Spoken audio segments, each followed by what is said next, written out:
Галина, а новый президент Украины Владимир Зеленский понимает важность крымских татар? Так, я думаю, він розуміє, тому що ми розмовляли про те, що суб'єктивізація влади кримських татар сьогодні в Україні – це меджліс, це той орган, який, хоча і поза межами своєї території, але він дієвий, і він узагальнює ці думки.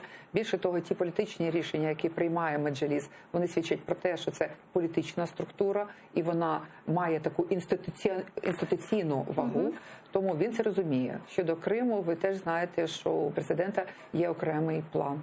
Вы поддерживаете создание крымско-татарской национальной территориальной автономии? Так. І надання статусу корінного народу.